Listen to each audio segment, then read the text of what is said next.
It is clear now that 2024 will be the year of global instability. So hang on. We don't know the day or the hour, and it's silly to make predictions or set dates, and we don't do that. But, we do know that Jesus, when he said no man knows the day or the hour, he followed that with, but as it was in the days of Noah, so shall it be when the Son of Man comes again. And he gives some description of how life was on earth, as Luke records, buying and selling, marrying and giving in marriage, until the day that Noah and company entered the ark.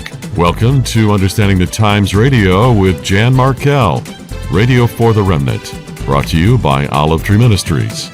Today, Jan visits with two special guests, Pastor Barry Stagner and former White House correspondent and journalist Bill Koenig. The new year promises to be a bumpy ride. There is instability on every front. We'll talk about that. Here is today's programming.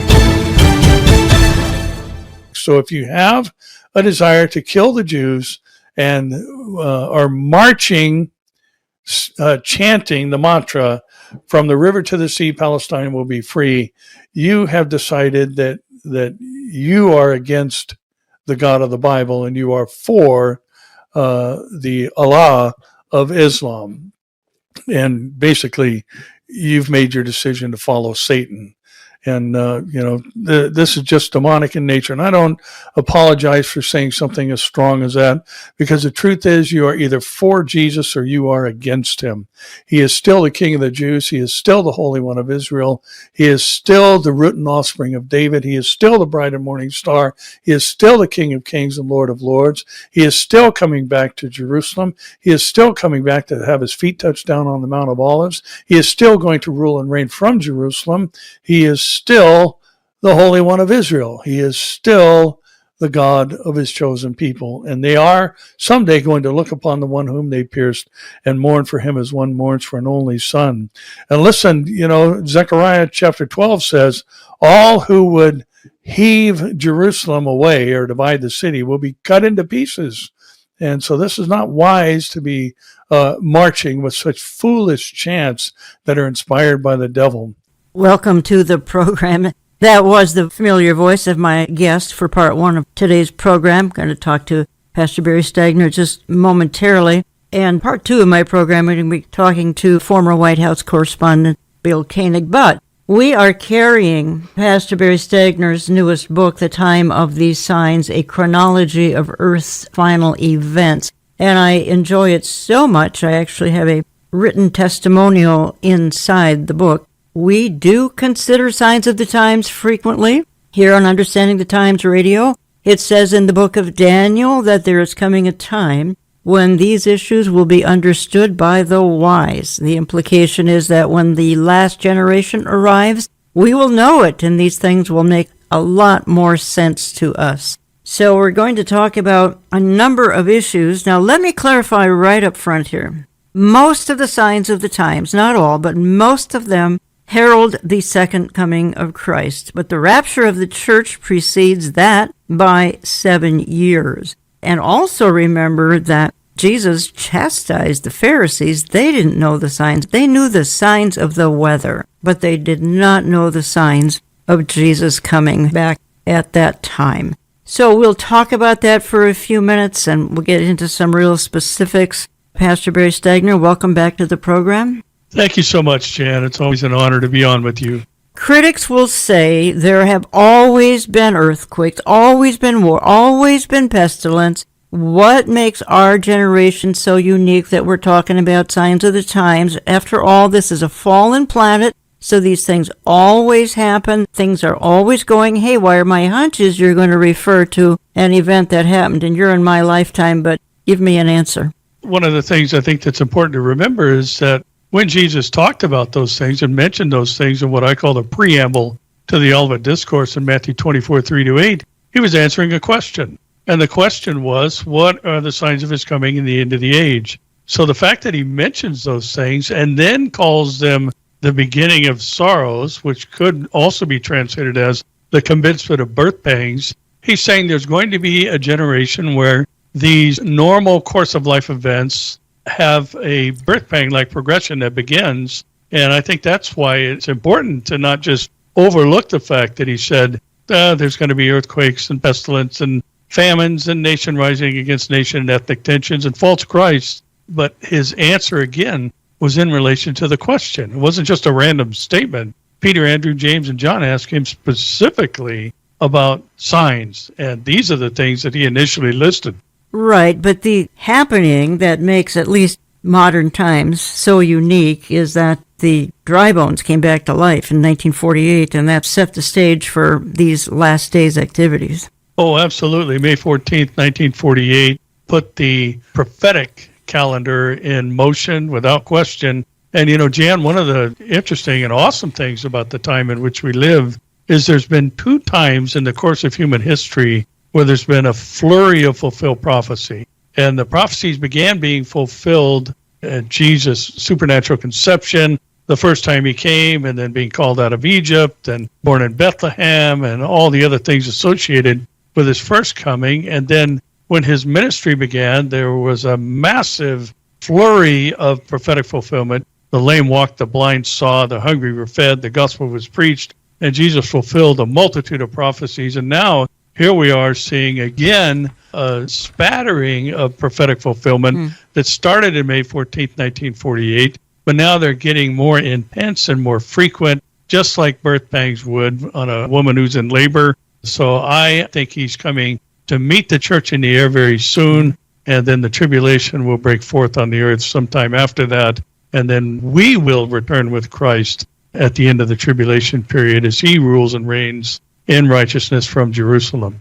Barry Stagner is pastor of Calvary Central, Orange County, formerly Calvary Chapel, Tustin, California, and you can find him online at calvarycoc.org. Calvarycoc.org stands for Calvary Central, Orange County.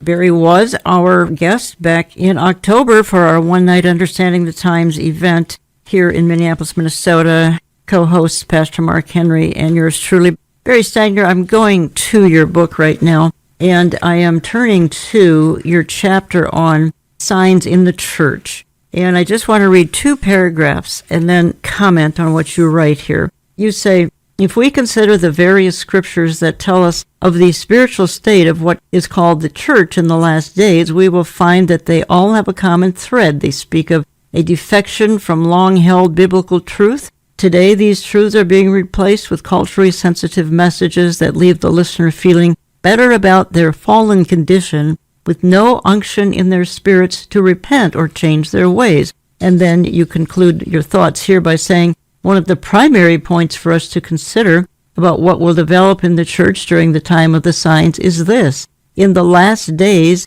church will become an activity rather than an identity.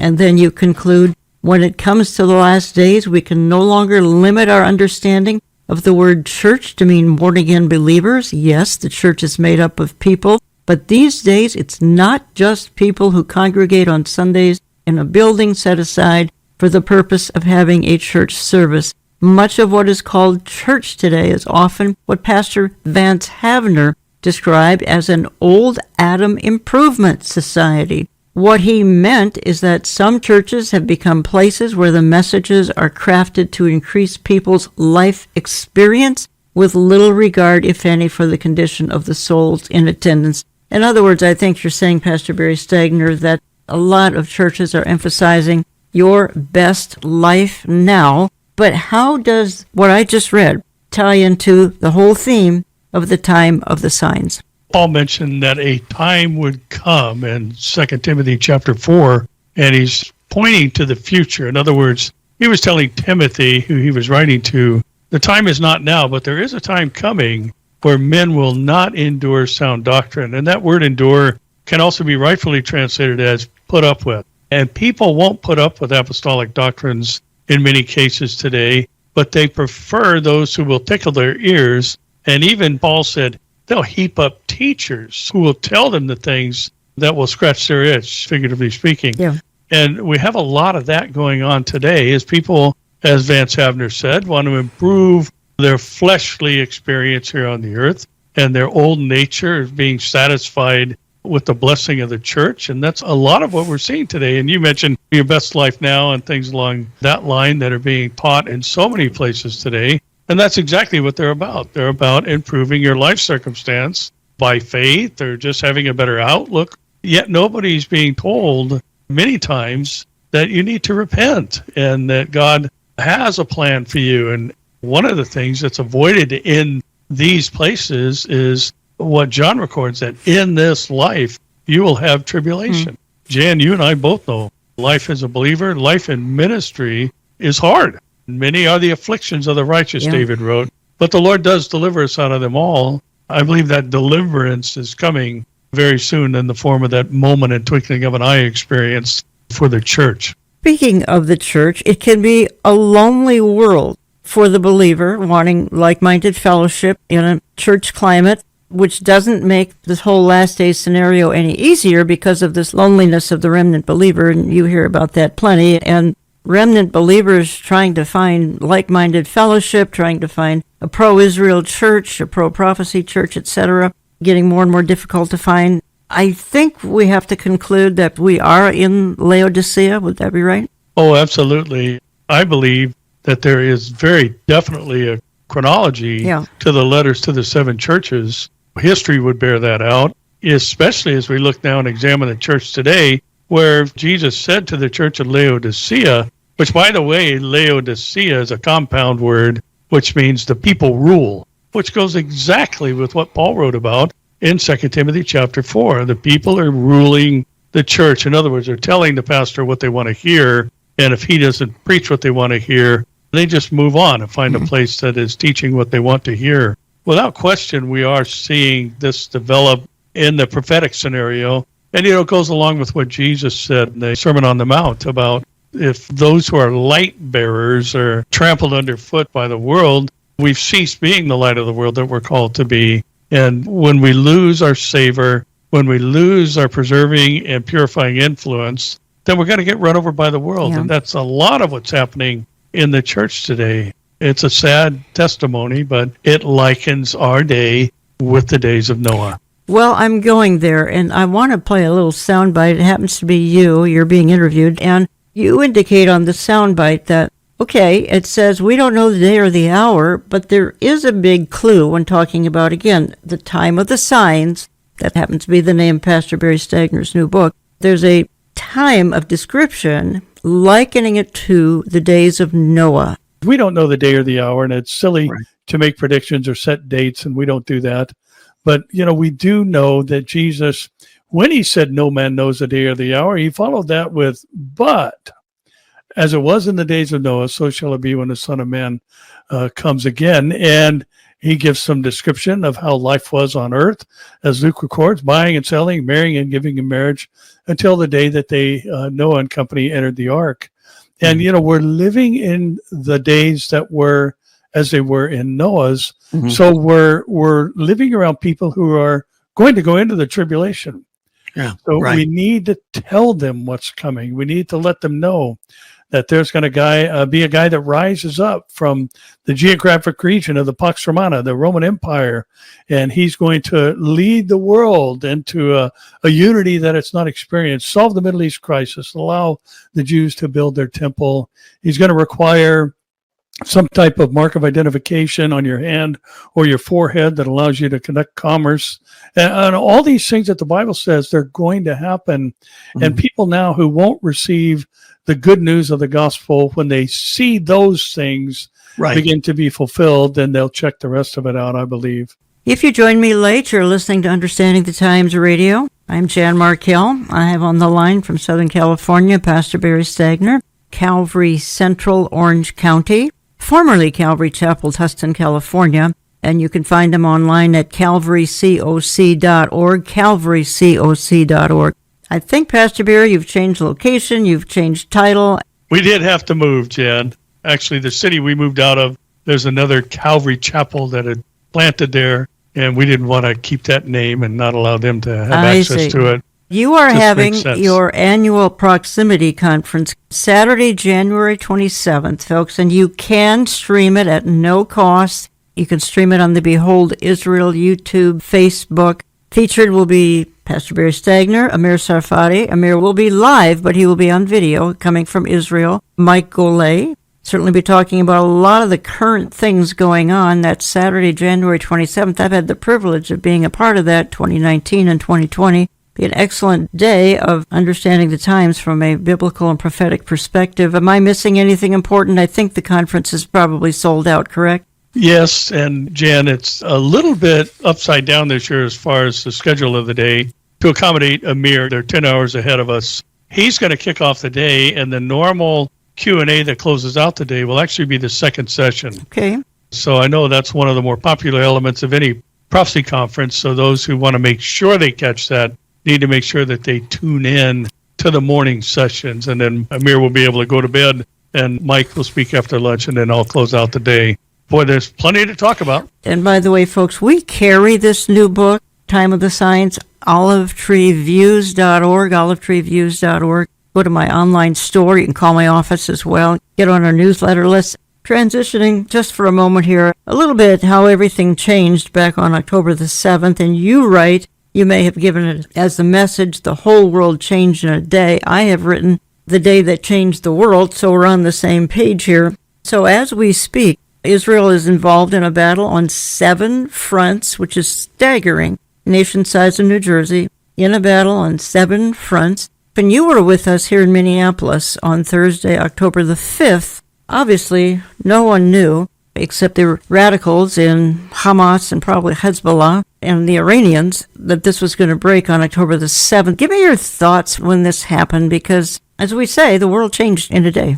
It was particularly a powerful day because Amir and I were at a conference in Philadelphia when the news broke. The whole day was restructured because Amir was really having a time dealing with what he was hearing. And of course, there'd be an emotional response and concern. And so just having that component increased the experiential level of that day, to be so close with somebody, sitting in the same room, watching them agonize, and I don't know if I can teach, but I have to. And so it was just an incredibly powerful moment to watch this whole thing kick off. And ever since then, of course, it's just been stunning to see how rapidly that things have progressed. And Jan, I was looking at the famed passage in Zechariah. We're all talking about it, Zechariah 12:3. But in watching what's happening right now, as you just mentioned a moment ago, they're fighting on 7 fronts. And to be honest with you, I'd never really noticed this before,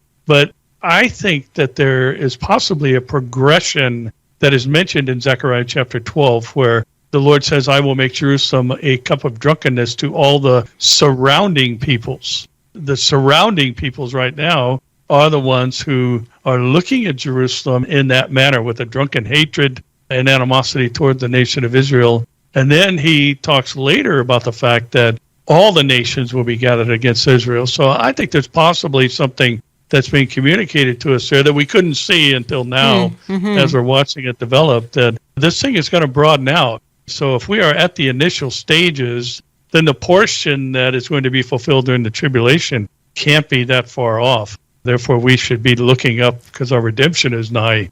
I find it interesting, and you highlight this as well, that this is the first time that Israel and the church have existed at the same time. Now, the disappointing thing of the last 3.5 months has been that, by and large, many churches are not informing their people. They're not praying for the peace of the Middle East. They're ignoring all of this, which has been a giant letdown. A lot of people in those churches brokenhearted, as a matter of fact. But again, like we point out, first time ever, church and Israel exist at the same time. And there has to be, therefore, a transition into when God deals specifically with the nation of Israel, as Daniel 9 talks about, your people and the holy city, which are the Jews in Jerusalem. That 70th week of Daniel, I believe, is on the horizon, where God's going to deal with one group specifically, and that is the nation of Israel.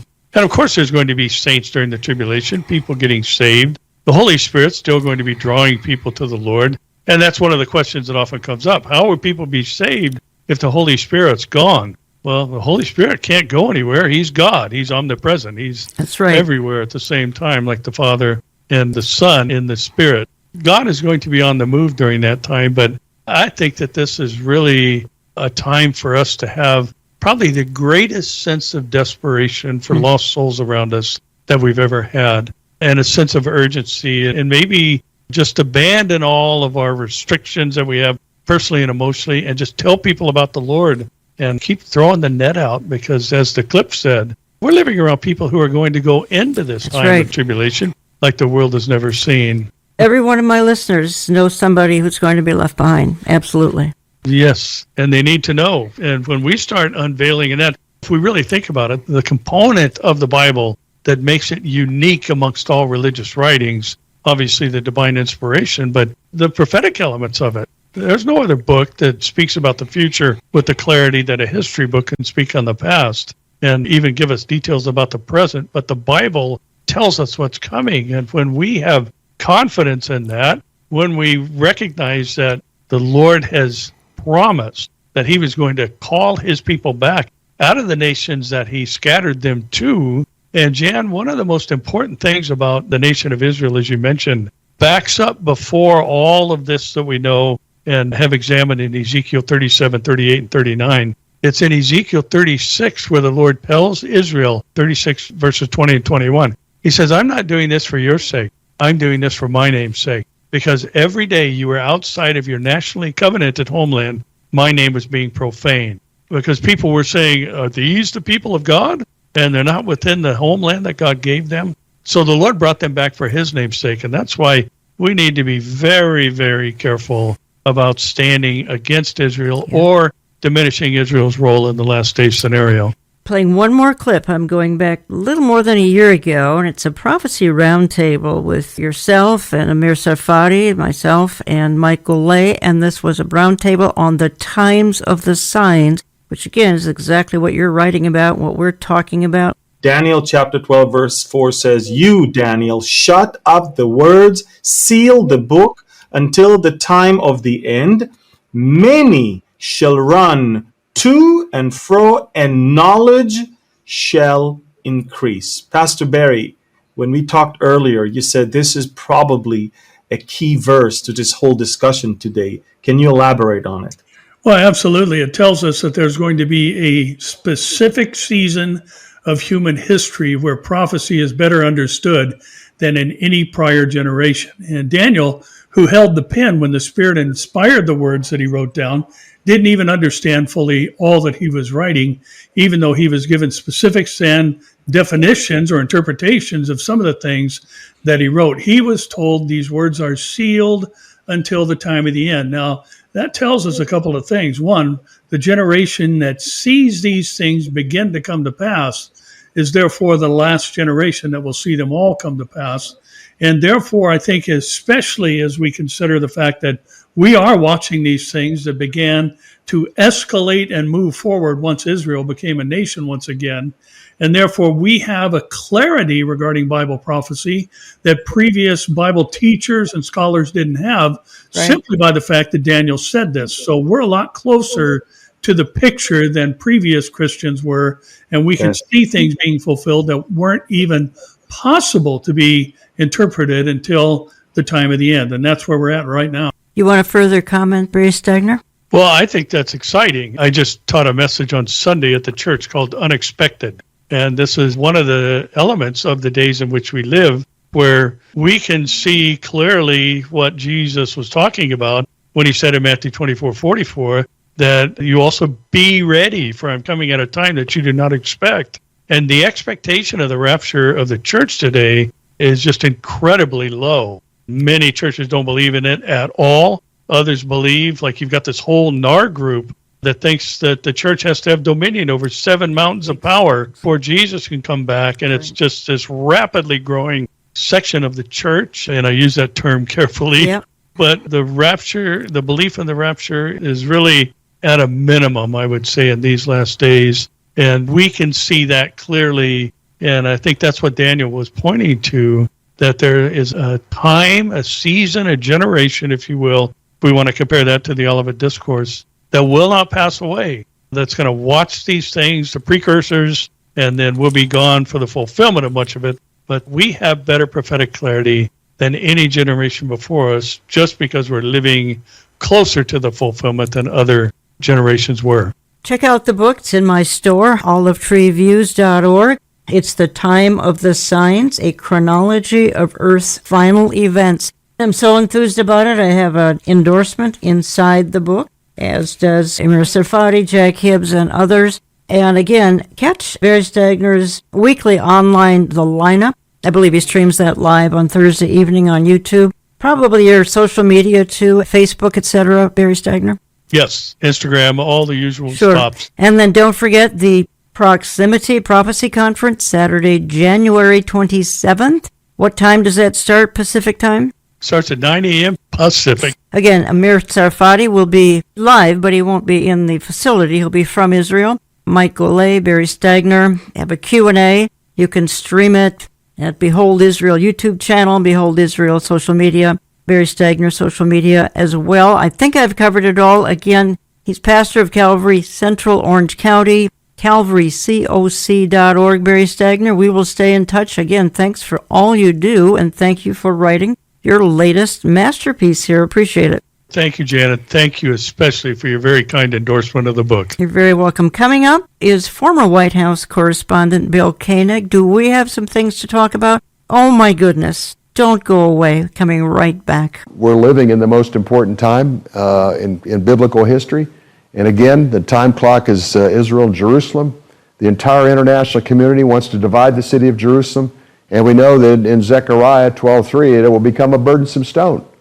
And those that attempt to move it or do something with it will be injured. And what a blessing to be living in a time such as this. Welcome to part 2 of my programming today. And that was the familiar voice of Bill Koenig, who spent 20 years in the White House press corps, serving with President George W. Bush, Barack Hussein Obama, and Donald Trump. And he is one of the strongest friends of Israel in American leadership, I believe. His classic book is Eye to Eye, Facing the Consequences of Dividing Israel. He considers the consequences of forcing Israel to give up God-given land. I began working with Bill back in 2002, and he was most recently the guest at our one-night Understanding the Times conference in Minneapolis last August with co-host Pastor Mark Henry, and yours truly shared the program that evening with Michelle Bachman. You can watch that on our website under video or get a DVD. It was a very, very interesting evening. Bill, welcome back to the program. Thank you, Jan. Always a pleasure to be with you. You are familiar with Washington and some of the troubling things that transpired there, but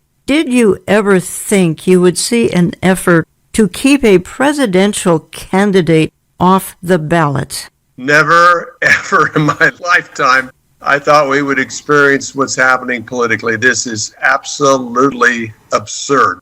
And even to the point, Jan, it's very difficult. And even at times, I don't even care to read the articles because they're so absurd. We never thought we'd live in a day like this.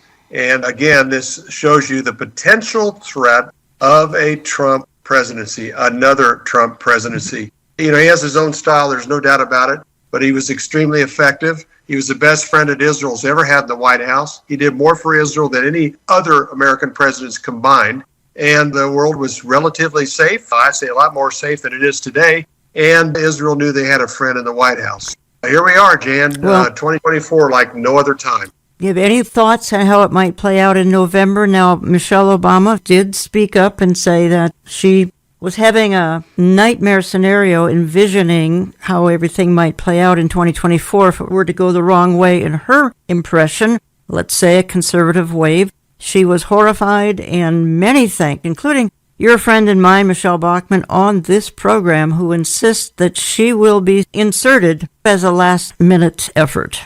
Well, anything's plausible at this time. I don't think she is interested in being the candidate, but along with her husband, Barack Obama, and Bill Clinton in November 2020 said if there had been a red wave, democracy as we know it would no longer exist. And that's kind of what she's alluding to. Even Joe Biden did last week. So I think if it looked very, very desperate, they might insert her and she might agree to be inserted. It's possible. At this point, only God knows how this is going to play out. I'm not too worried at this point, but that is possible. Bill Koenig, as we speak, America is pressuring Israel, something unbelievable. She's been attacked. She's had mass slaughter of innocent civilians. There's a threat of more mass slaughters, certainly in the West Bank, otherwise known as Judea and Samaria. She's surrounded by enemies on 7 enemy fronts. unbelievable, a nation the size of New Jersey.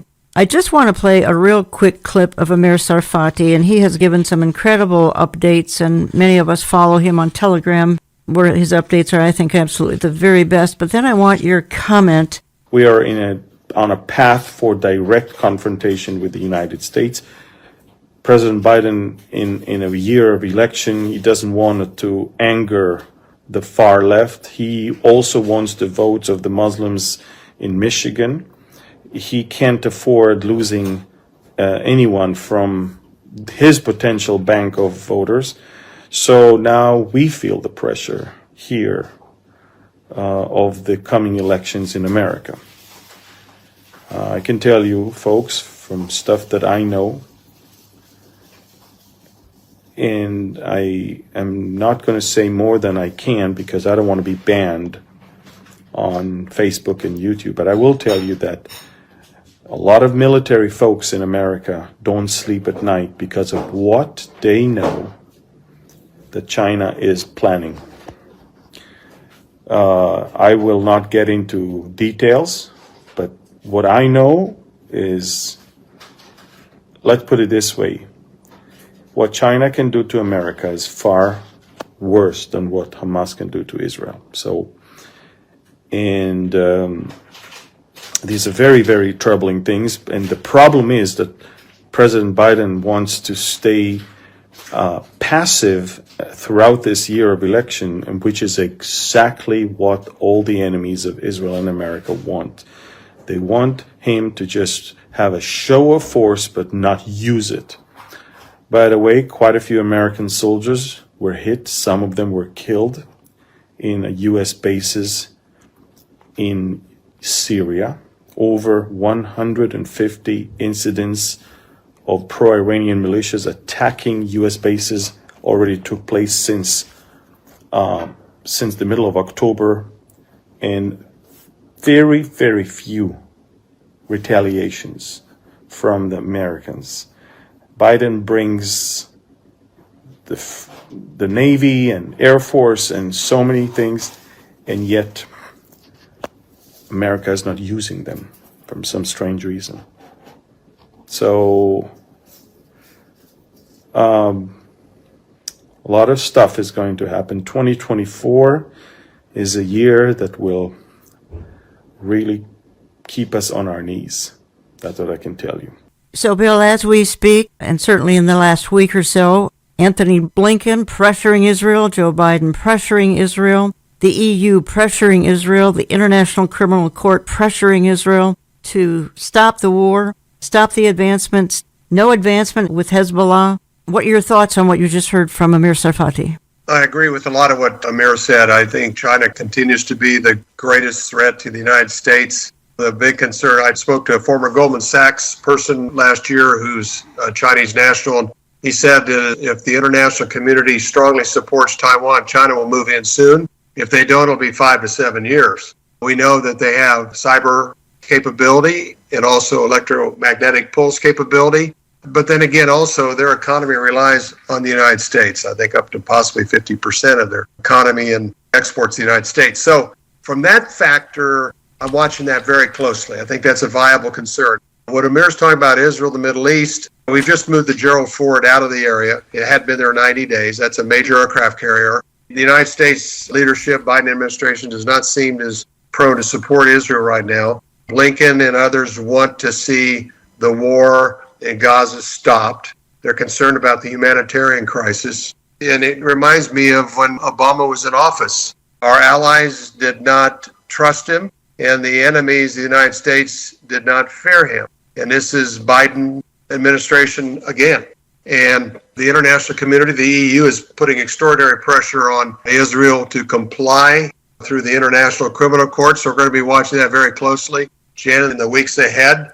And once again, it's looking like Israel could be isolated and put to the side, and Israel's going to have to make some very difficult internal decisions on where they go from this point forward.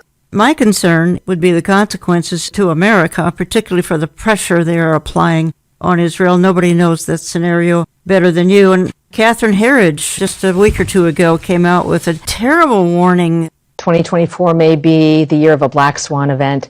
This is a national security event with high impact that's very hard to predict. There are a number of concerns that I have that factor into that.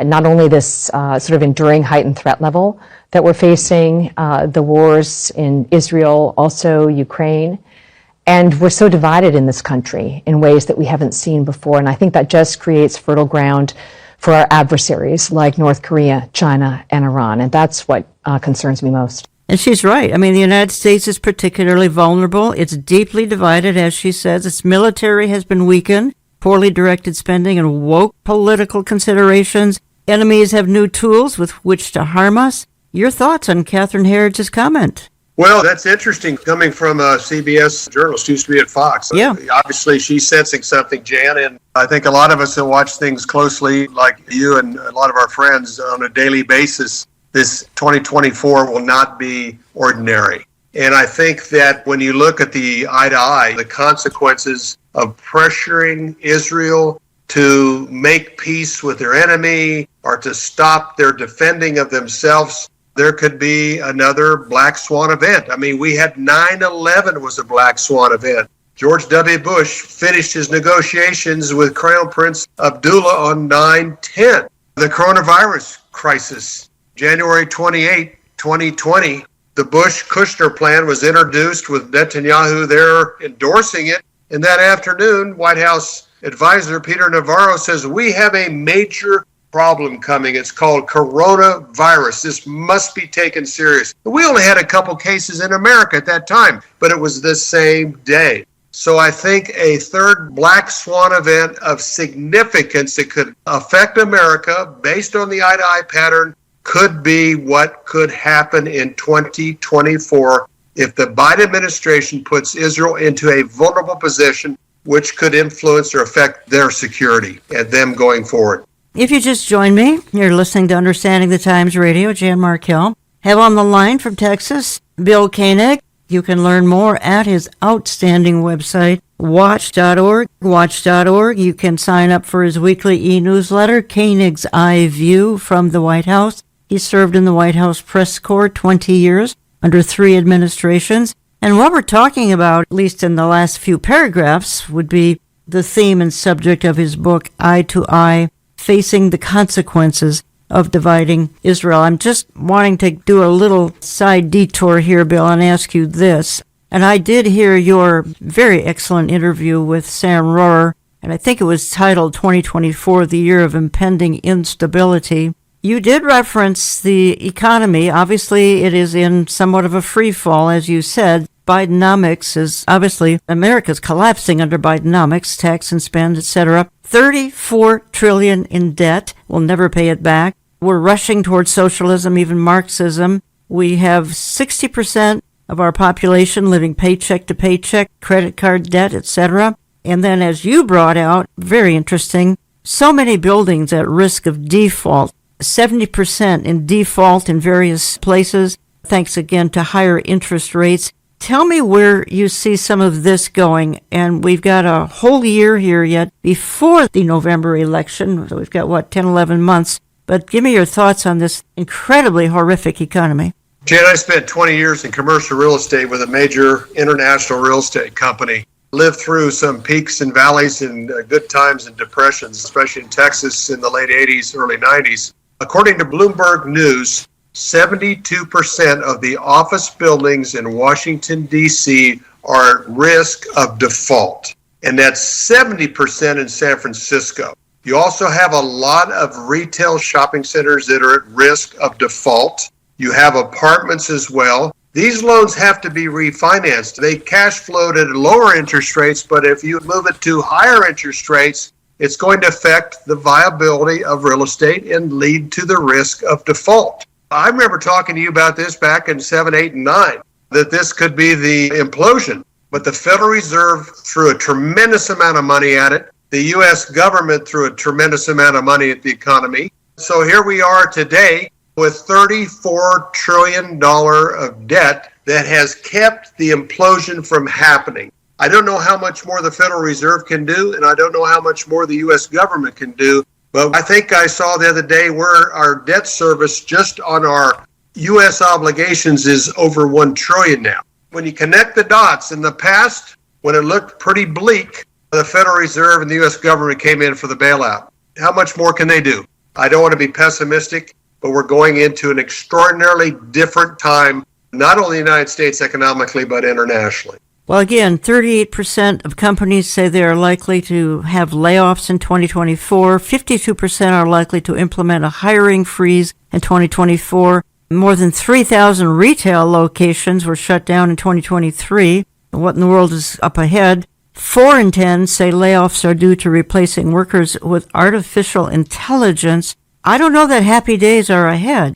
I really don't, Bill. I mean, I'd like to believe that things can improve, but how on earth do you turn this kind of a ship around? Seriously. What we're doing, Jan, we're watching this very, very carefully. We're obviously, I think the only positive thing about the coronavirus epidemic was the fact it pulled the cover off the World Economic Forum and their plan, as you've covered so well over the last few years, the move toward a digital currency, digital passports, as you and Michelle have covered, on the World Health Organization desire to have the United States more accountable. So you're seeing the globalists, King Charles and others, make their moves. This is a possibility of turning an adversity into an opportunity for their plan. We'll be watching Davos carefully, what comes out of there in their annual meeting of the powers of the world.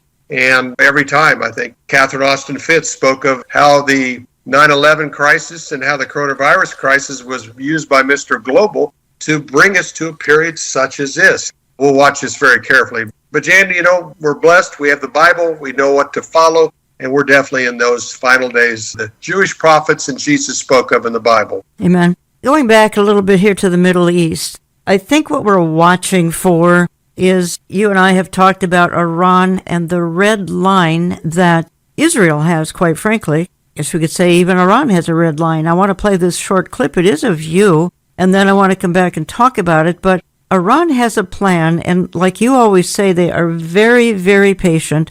Do you think Israel? Do you think Israel is going to strike Iran soon or at all?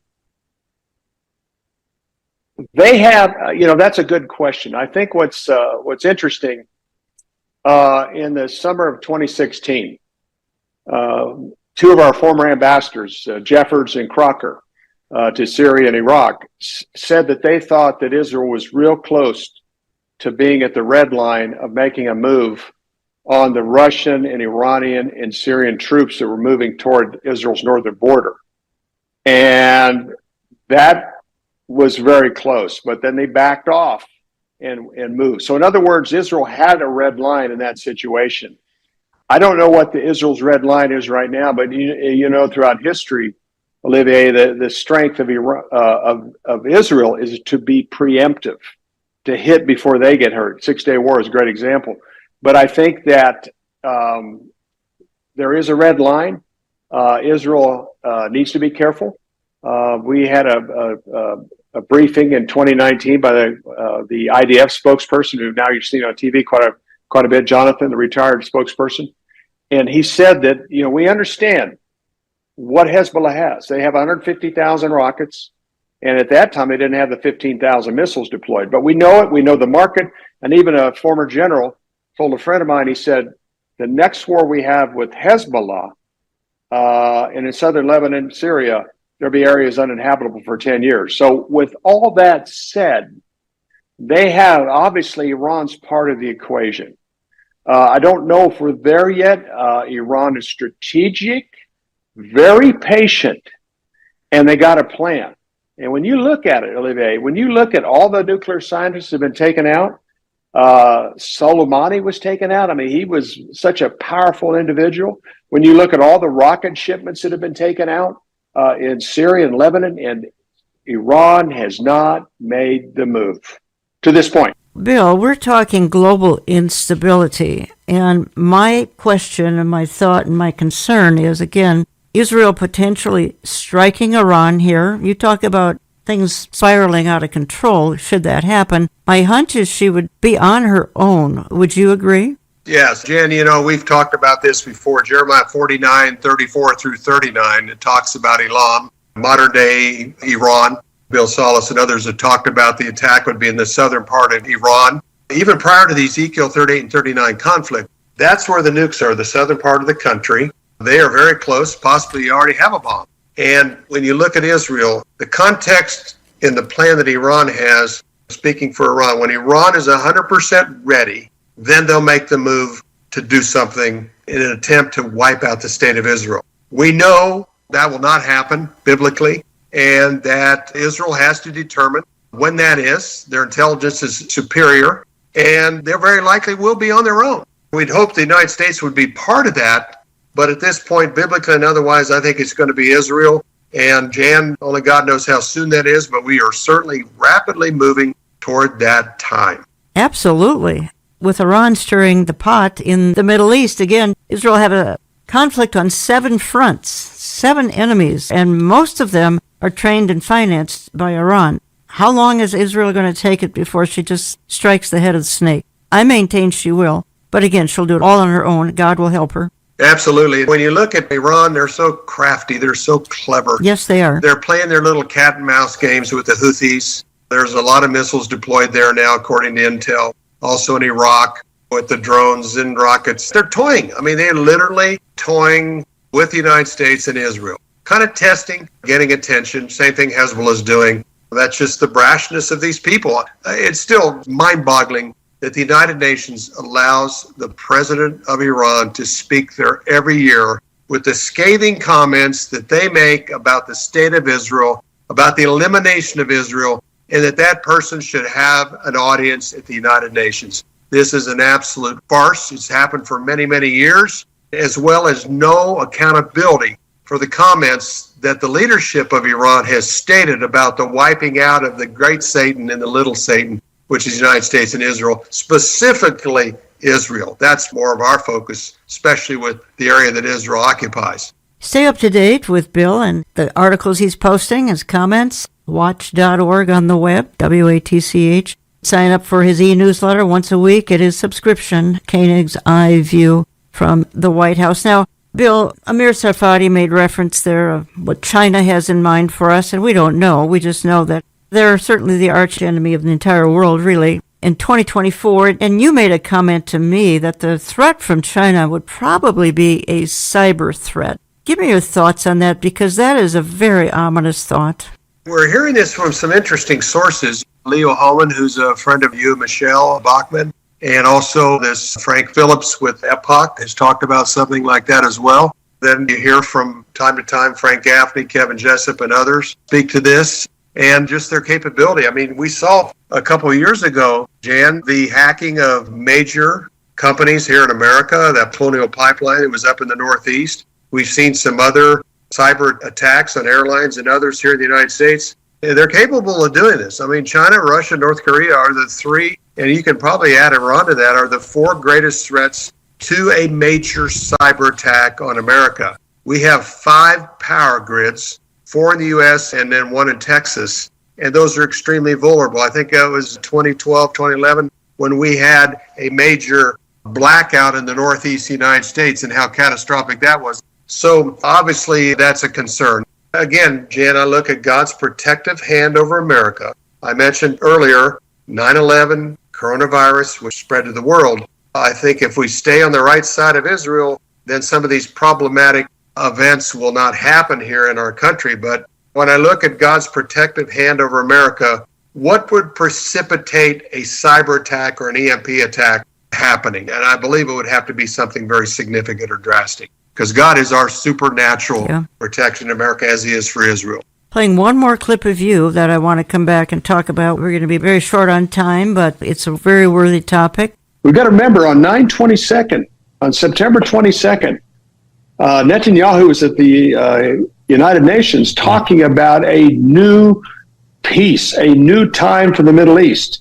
And he was talking about the U.S. brokered Israel-Saudi deal, normalization deal. And even bin Salman, the Saudi leader, was telling the world, this is a new period, this is a new time. So to have both those leaders so enthusiastic and bold at the UN, to 2 weeks later, when we were in Oklahoma City on October 6th, to see what happened, what a contrast from a new day of peace in the Middle East, no one knew for sure what kind of deal that Netanyahu was going to cut with bin Salman, and then to see it go to that extreme is extraordinary. But with all that said, the United States, Biden has said a lot of the right things, but that's his speechwriters are writing it for him. But our concern, Tom, right now, and even after his speech the other night to the United States, is $105 billion, $60 billion plus to the Ukraine, 15, 16 billion or so to Israel, and then billions of, I think, 4 or 5 billion to the region around Taiwan. So basically, and he was talking boldly about Putin. I'm trusting him in some pretty strong language, and I'm going, what is he trying to do? Is he trying to provoke a conflict, a further conflict with Russia and China because of Taiwan, and Iran because of their aspirations in the Middle East? So that's something we watch really carefully. And if this does go into a third world war or some type of very significant conflict, will it move us into the period of time the World Economic Forum that we've been following so closely be able to implement their plan on the trail of this? So that's this is just a very unusual time in so many ways, but the players are all doing something in different degrees. So I think that's what captivates our interest, Tom, is, how far will this go? But we certainly see the acceleration of players taking their final day positions. Bill Koenig, we have talked about some very troubling things in this segment of Understanding the Times Radio. We can't go out of the program on a down note. How do we encourage people? And I'm down to about 2 minutes. At this point, we just really need to spend quality time with the Lord, a lot of time in His Word, pray with our friends, and at the same time seize the moment when it comes to salvation, sharing Jesus with family, friends, and whoever the Lord puts in front of you. These are exciting, and I say it's difficult to use that word at times, exciting, but these are very serious days. But we're also very blessed because we understand the biblical significance of the days we're living in. But the Lord says, stay captive, stay busy till He comes, share the gospel. God loved us so much, He gave us His handbook, the Bible. So we have a better understanding of this time we're living in because of His scriptures. It's a privilege and challenge to be born for such a time as this, Bill Koenig. It really is. It's an incredible time. At the same time, it takes its toll on everybody. It really does. It does, Jan, it does. But I tell you, we have to keep pressing in, not have fear, not have worry, and spend time in church, spend time in the Word, spend time in prayer, and encourage each other. We've been at this a long time, Jan. I certainly didn't think we'd still be here, but nonetheless we are, and let's take advantage of this opportunity to bring many people to Christ at a time such as this. It's our opportunity, and we know what's going on, so we have a responsibility. Again, you might check out Bill's book, Eye to Eye, Facing the Consequences of Dividing Israel. You can find all of that, plus his e-newsletter information, on the web at watch.org. I have not used this Bible verse in closing for a while, and I think it's needed today. It's Isaiah 33:6. There we read, God will be the stability of your times, a wealth of salvation, wisdom, and knowledge. I pray that He is the stability of your times. There are times when all else will crumble, when people will fail you, when circumstances will overwhelm you, when the assignment you may be facing will be terrifying. So that is why God alone is the stability and the security of our times. I want to thank you for listening, and we will talk to you again next week.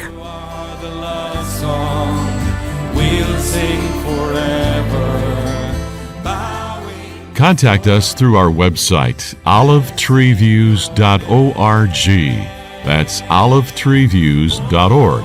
Call us Central Time at 763-559-4444.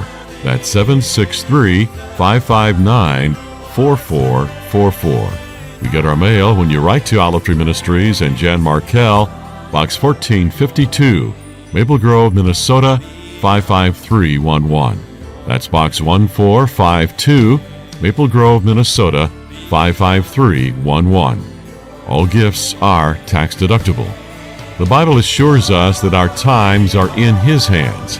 He knows the end from the beginning.